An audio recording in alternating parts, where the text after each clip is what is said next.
This would be Read Sport Legal on the growing counties joining Idaho.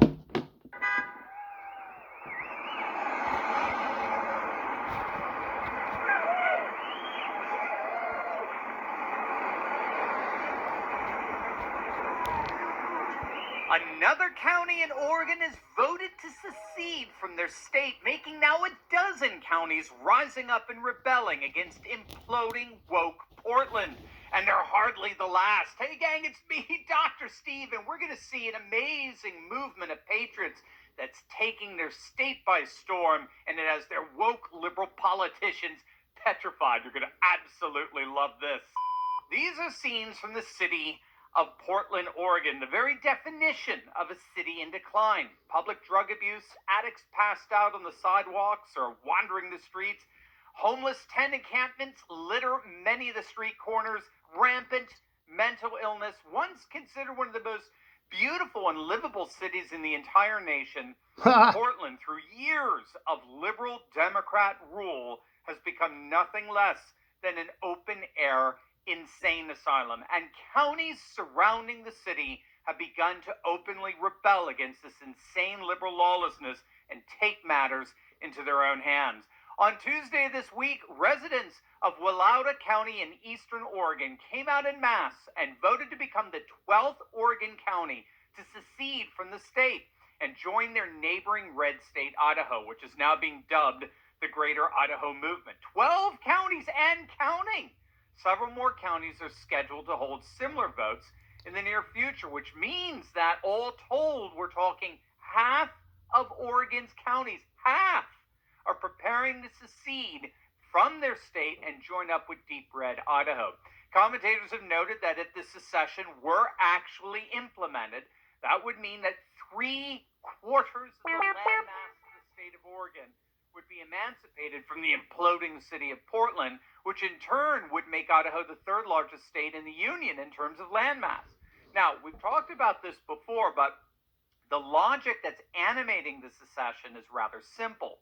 Back in November, Oregon Governor Tina Kotek won re-election by nearly 4 points, beating out the Republican Christine Drazan. Now, you would think, okay, that's a pretty close race. 4 points, that's respectable.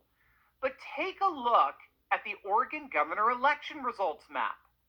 It's virtually all red. This Democrat, Tina Kotek, won re-election despite having lost 29 of Oregon's 36 counties. The Republican candidate lost even though she won over 80% of counties, 8 in 10, and she still lost. More than half of those red counties in Oregon, nearly 20 in all, voted against the Democrat by a margin of nearly 40 to 50 points. In fact, the Democrats' 68,000 vote margin of victory came almost exclusively from the 200,000 vote margin that came from one county alone, Multnomah County, which of course contains the imploding failed city of Portland. Here's another way of putting it. If Multnomah County were excluded, the Republican would have won the governorship by 10 points. So what all of Thank this you, means Portland. is over 80% of the regions in Oregon are experiencing intense political disenfranchisement, and they're being ruled by politicians and policies they want nothing to do with. They're sick and tired of living under the woke political despotism imposed upon them by a single county. It's like forcing Texans to live under a San Francisco regime with no possible recourse to voting them out. It's a de facto dictatorship. In this case, Hear, hear. 1% democracy means 49% tyranny. And again, we're talking over 80% of Oregon counties having to live under a failed woke regime they want nothing to do with. And so more counties are rebelling. And it's working. Left-wing liberals are starting to panic over this. Wait until you see what they're saying. You're going to absolutely love it. But first, gang, are you tired of living paycheck to paycheck? Do you want to learn the secret? Click that link below to join the revolution and discover the truth that'll set you free. But be warned, once you see the light, there's no going back. Click on that link below right now. The legacy media in Oregon is starting to panic. They're beginning to realize that the secession movement has some serious legs, and with many more counties planning on voting to leave, They recognized this could indeed absolutely fracture their state. And so there's now calls by members of the media for urban Oregon to start taking seriously their growing and increasingly leaving rural population.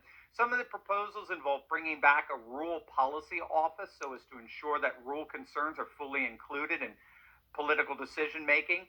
And, once upon a time, Oregon had one. They had an Office of Rural Policy and Rural Advisory Committee, but it was gutted by the Democrats in power. I mean, after all, who needs a bunch of insurrectionist MAGA hicks advising them on how to rule? And I've got to say, reading these rather desperate proposals to try to keep Oregon together, it further underscores how far Blue America has fallen behind Red America. Blue America implodes while Red America thrives and grows in population and economic enrichment. The 20th century favored the states of Blue America, whereas the 21st century is solidly in favor of the states that comprise Red America. And deep red counties inside blue states simply they don't want to have anything to do with the depleting and imploding politics. And so red states are beginning to take a movement like this very seriously. The Idaho legislature just voted in favor of a bill that would move the Oregon and Idaho border westward to indeed create a greater Idaho.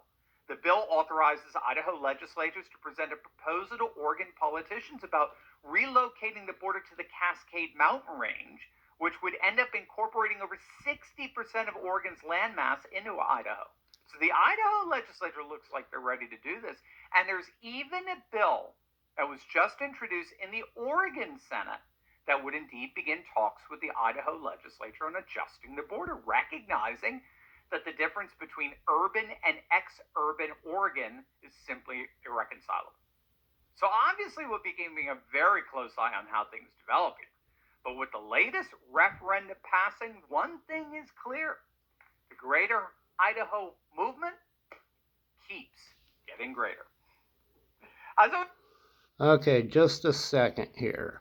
For one, we're not going to become part of Idaho. If Idaho wants to become Oregon, that's fine. But, dude, this is stupidity. Where is your city council? Where are your county commissioners? Douglas County? Umpqua County? That's the only thing that truly makes any rational sense, is that we get it on the ballot to become Umpqua County, which we were once before, and in that county we hire our own elected sheriff, and that's where we decide whether we're going to have a constitution or whether we're going to be ruled by Idaho or Portland. Either option is not appropriate.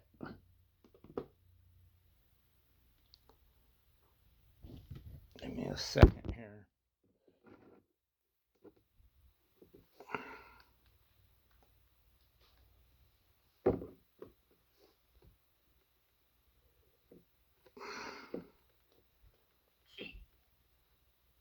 Getting greater. As always, make sure to smack that bell and subscribe button, and you will definitely want to check out my latest video on woke leftists having the absolute meltdown after an actress roasts them in a hilarious video. This is going to make your day, especially you Ron Swanson fans. You're going to love this, so make sure to click on the link. All right, guys, Umpqua County, Oregon, not Idaho. Light, love, and long live the Republic.